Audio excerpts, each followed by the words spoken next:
There is a lot of discussion about the need to tackle the causes of so many people being on benefits for depression and stress. Great to have the discussion. But I would like the Welfare Working Group to look at the real reasons so many people end up in that situation, the actual nature of work for many employees today.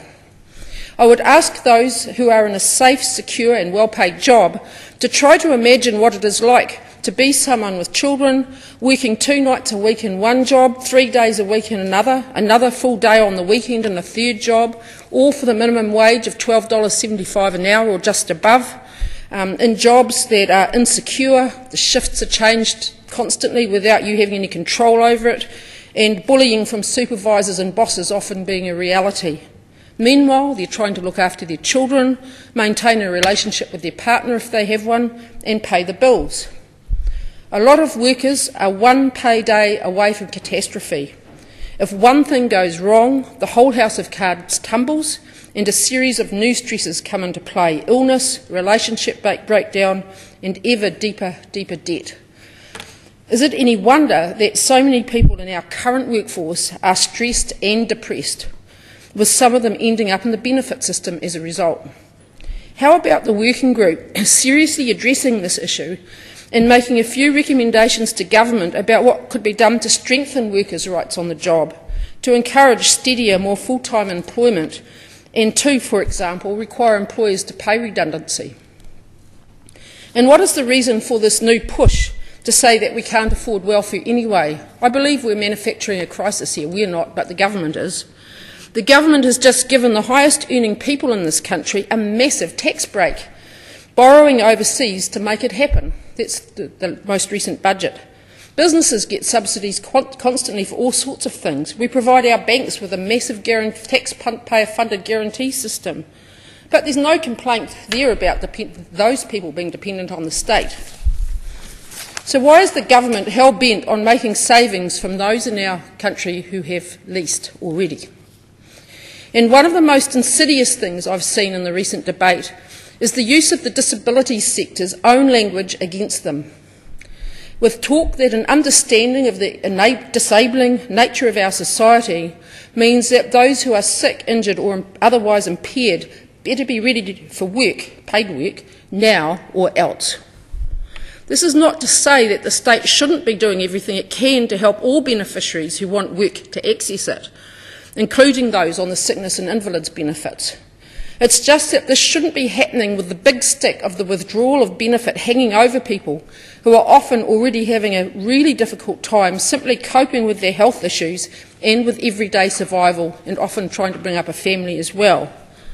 We also haven't heard much talk this week about the fundamental problem of the lack of jobs and the need for full-wage, full-time job creation.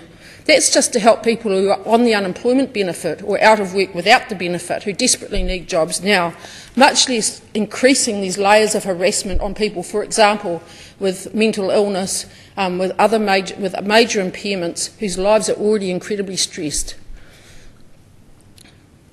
The Future Focus Bill in front of Parliament right now, the direction taken by recent ministerial statements from Paula Bennett, the instructions given to the Welfare Working Group, and the tenor of much of the discussion at this conference make it clear to me that if this government thinks they can get away with undermining as much as possible of our current welfare system, including its very fundamentals, they will. This leaves those of us with a different vision of the future of social security in this country with a big job in front of us. We need to future-proof the welfare system, all right, that's the name of this session. Firstly, by standing up for its very existence and for its historical mandate to provide an adequate level of support for those who are unemployed, sick, injured, impaired or raising children alone, and not just for the adults, for the children too. Secondly, I believe we must oppose any move to an ACC or insurance model with everything we've got. That's both in its operational aspects and in the funding base.